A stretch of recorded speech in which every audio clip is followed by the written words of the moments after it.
नमस्कार, आपके साथ मैं हूं सुदेश नयन मोर। भारतीय सेना जिसके नाम से ही दुश्मन कांप उठता है, वहीं बात जब सरहद पर तैनात पंजाब के शेरों की हो तो दुश्मन उनके युद्ध घोष यानी वॉर क्राई से ही पस्त हो जाता है। वॉर क्राई मतलब युद्ध के दौरान लगाए जाने वाले नारे, जो बोले सोनिहाल, सत श्री अकाल और बोल ज्वाला की जय। ये पंजाब रेजिमेंट का युद्ध घोष है, जिससे गलवान घाटी में चीनियों को नाको चने चबा दिए। जब बिहार रेजिमेंट के कर्नल शहीद हुए तो उनकी मदद के लिए पंजाब रेजिमेंट के जवान भी पहुंच गए और बाज की तरह चीनियों पर टूट पड़े और उनकी गर्दन और रीढ़ की हड्डियां तोड़ दी। उनके कमांडरों को उठाकर ले आए। चीनी फौज को ये मार और पंजाब के जाबाज फौजियों की सरहद पर सरदारी सदियों तक याद रहेगी।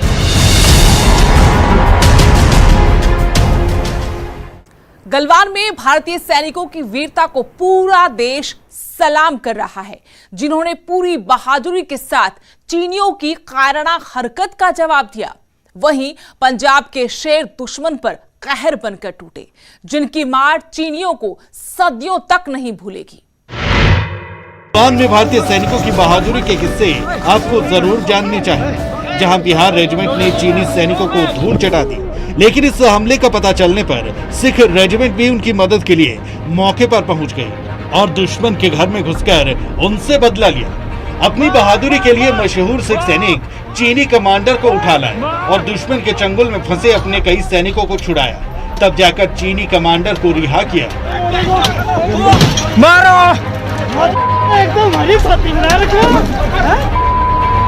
15 जून की रात में जिस वक्त में गलवान घाटी में चीनी सैनिक और बिहार रेजिमेंट के जवानों के बीच में जिस तरह से हिंसक झड़प हुई थी, उसके बाद थोड़ी देर के बाद ये जानकारी मिली कि बिहार रेजिमेंट के कर्नल की मौत हो गई है। और उसी है में जब इस बात को सुनने के बाद पंजाब रेजिमेंट के भी सैनिक जो है वो आगे आए थे और उसके वहाँ पर एक अपनी वीरता का परिचय देते हुए चीन से जुड़े हुए कई सैनिकों को उठा के लाए थे। और उसमें से चीन का जो एक बड़ा अधिकारी था, चीनी सैनिक का जो बड़ा अधिकारी था, उसको भी सिख रेजिमेंट के जवान ने उठा के लाया। लेकिन जब बाद में इस मामले पर जब आपस में सलाह मशवरा हुआ और कई भारतीय जवानों को जब चीनी सैनिकों ने छोड़ा, उसके बाद ही उस अधिकारी को भी सिख रेजिमेंट के जवानों के द्वारा छोड़ा गया। तो एक तरह से कहा जा सकता है कि इस पूरे मामले में बिहार रेजिमेंट के साथ साथ जो पंजाब रेजिमेंट के जवानों की जो वीरता है वो भी सामने आई थी और इस मामले पे और भी कई बड़े खुलासे होने जल्द ही बाकी है।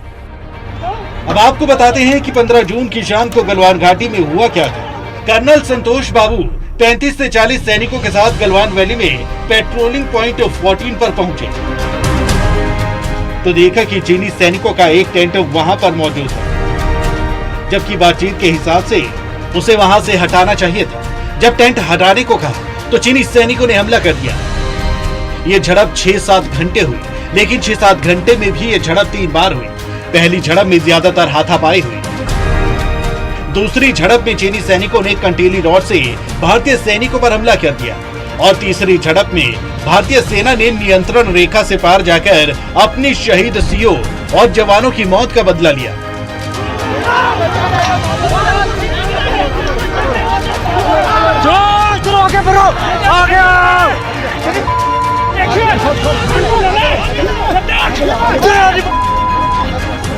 तीसरी झड़प में भारतीय सैनिकों की चीनी सैनिकों पर यह स्ट्राइक आधी रात के बाद हुई।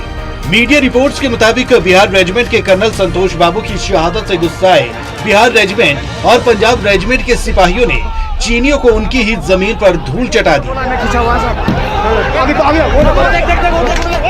सेना की किसी भी बटालियन के लिए उनका सीओ यानी कमांडिंग अफसर किसी भगवान से कम नहीं होता। ऐसे में जब जवानों ने अपने कर्नल को सामने शहीद होते देखा तो उनका खून खौल गया। हालातों को देखते हुए न सिर्फ बिहार रेजिमेंट बल्कि पंजाब रेजिमेंट के जवान भी चीन के इलाके में जा घुसे और दुश्मन पर कहर बन के टूटे। सेना की किसी भी बटालियन के लिए उनका सीओ यानी कमांडिंग ऑफिसर किसी भगवान की तरह होता है। जब सिपाहियों ने अपने कर्नल को शहीद होते देखा तो उनका खून खौल गया। न केवल बिहार रेजिमेंट बल्कि पंजाब रेजिमेंट के सिपाही भी कर्नल संतोष बाबू की मौत का बदला लेने के लिए चीन की सीमा में घुस गए और दुश्मन पर कहर बनकर टूटे।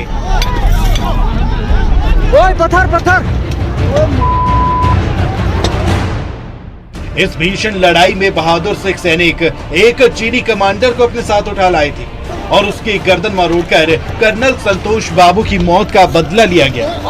सेना के सूत्रों के अनुसार इस मुठभेड़ में एक चीनी कमांडर और उनकी सेना के 40 से 45 जवान भारतीय सेना के हाथों से मारे गए, जबकि हमने भी 20 जवानों को खो दिया, जिनमें से 4 पंजाब के और एक हिमाचल का जवान शामिल था।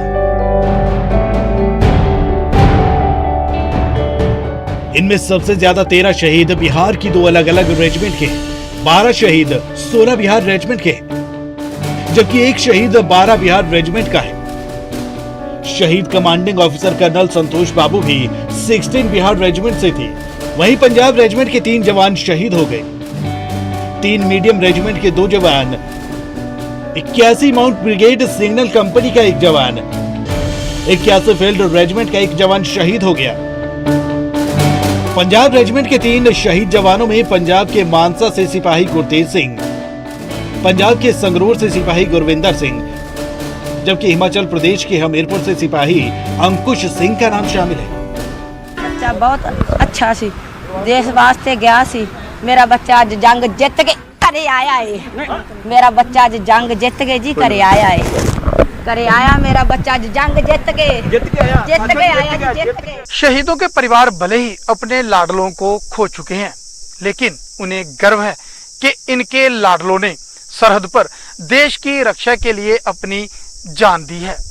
तभी तो माएं गर्व से कहती हैं कि उनके सपूत जंग जीत कर लौटे हैं। आनी हवाए मेरा ले जा तू सुने पुछदे ने सारे साडा की हाल चाल है। छिड़ी तानी जंग मैनू पुछदे ने यार बेली, सारियां दे मुंह ते बस इको ही सवाल। ये परिवार भले ही अपने लाडलों को खो चुके हैं, लेकिन इन्हें गर्व है इनके बेटों ने सरहद पर देश की रक्षा के लिए अपनी जान कुर्बान कर दी। तभी तो माए गर्व से कह रही है कि उनके सपूत जंग जीत कर घर लौटे हैं। Bureau report, news 18।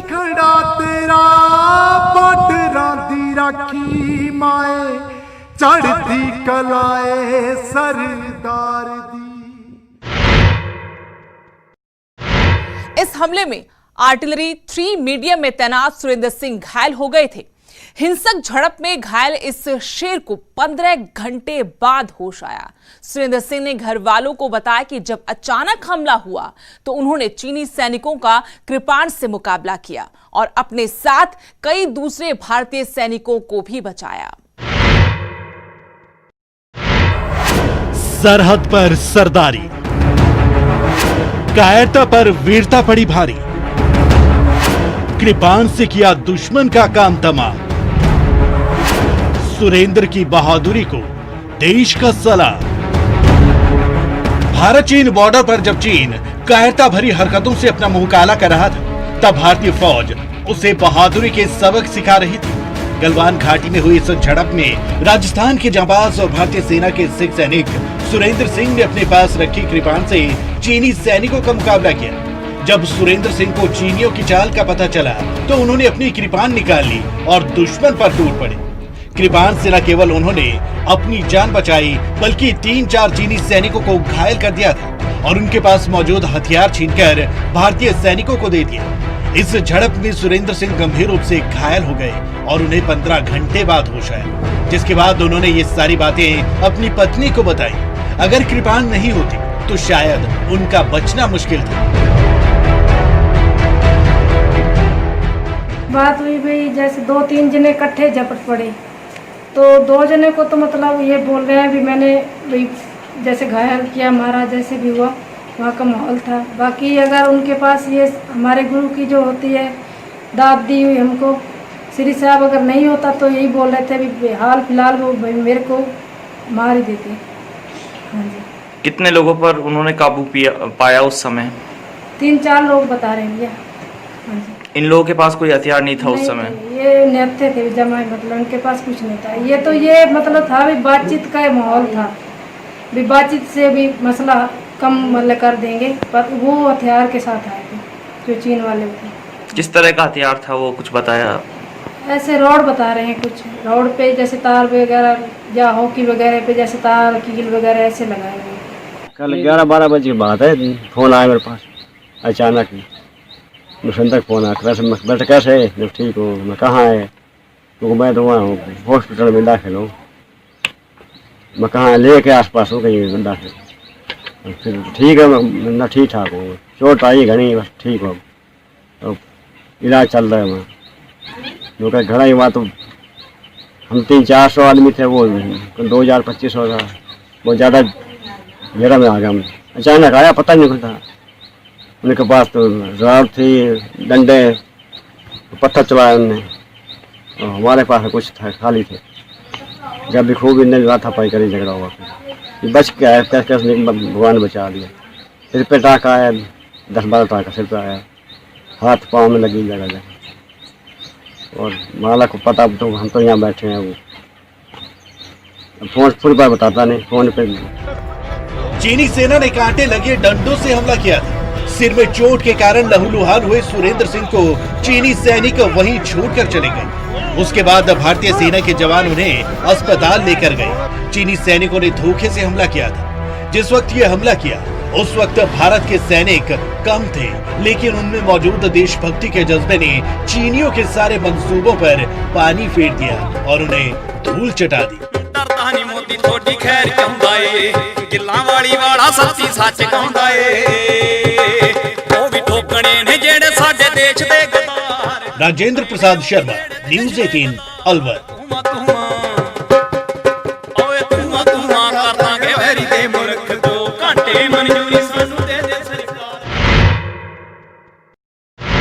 Sikh regiment की शुरुआत कहां से हुई, क्या है इसका इतिहास और क्या है सिख रेजिमेंट से जुड़े बहादुरी के किस्से, आइए इस रिपोर्ट के जरिए देखते हैं, जिन्हें देखने के बाद आपका सीना गर्व से चौड़ा हो जाएगा।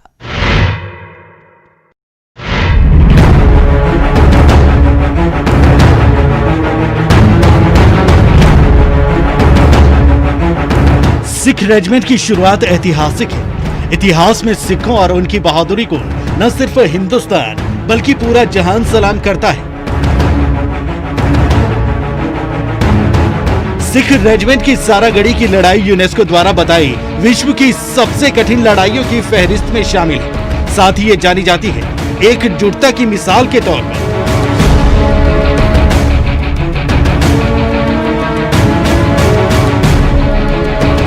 ब्रिटिश पार्लियामेंट ने इन सैनिकों को अपने सदन में तालियों की गड़गड़ाहट के बीच स्टैंडिंग ओवेशन दिया और उस समय का सर्वोच्च वीरता पुरस्कार इंडियन ऑर्डर ऑफ मेरिट सभी 21 सैनिकों को दिया गया।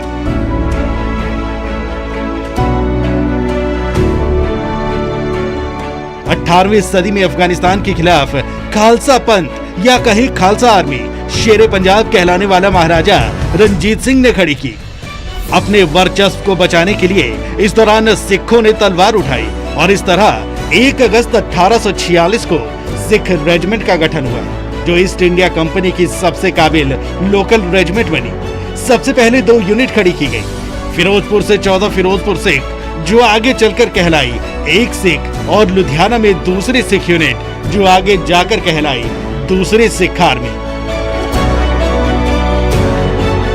सिखों के कर्तव्य निष्ठा और बहादुरी के कायल अंग्रेजों ने सबसे ज्यादा सिखों की ही भर्ती अपनी फौज में की। उस वक्त सिख भारतीय आबादी का 1% हिस्सा थे, लेकिन ब्रिटिश आर्मी का लगभग 20%।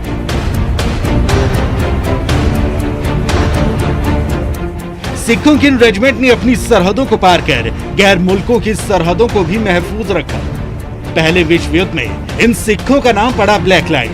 सिखों ने इस युद्ध में बंदूकों के साथ साथ अपने पारंपरिक हथियारों जैसे चक्र और तलवारों का भी इस्तेमाल किया। ब्रिटिश राज में बनाई गई ये रेजिमेंट आजादी के बाद 2 से बढ़कर आज 20 regular infantry battalions, 3 territorial army battalion और 3 राष्ट्रीय राइफल में तब्दील हो गई। परमवीर चक्र भारत का वो सर्वोच्च वीरता पुरस्कार है जो मैदानी जंग में दिखाए गए वीरता, साहस और बलिदान को सम्मानित करता है।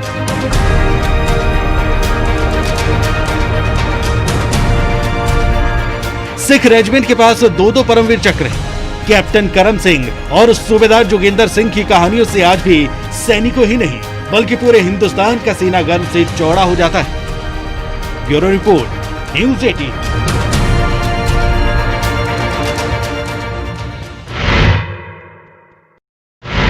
वह इतनी मार पड़ने के बाद भी ड्रैगन सुधरने का नाम नहीं ले रहा है। वो बोलता कुछ और है और करता कुछ और। चीन के इतिहास को देखते हुए उस पर विश्वास मुश्किल था।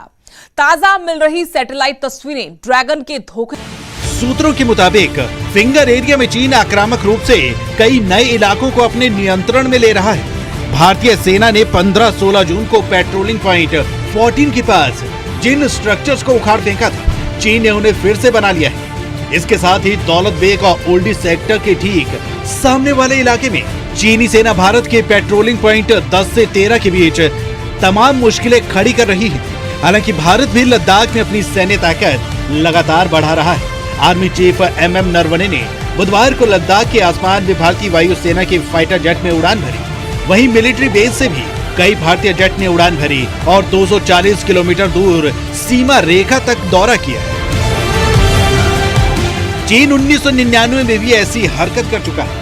जब भारत का ध्यान करगिल में पाकिस्तान के घुसपैठ पर था, तब चीन ने अपने बेस से लेकर फिंगर 4 तक एक कच्ची सड़क बना ली थी। बाद में इसे पक्का कर दिया गया।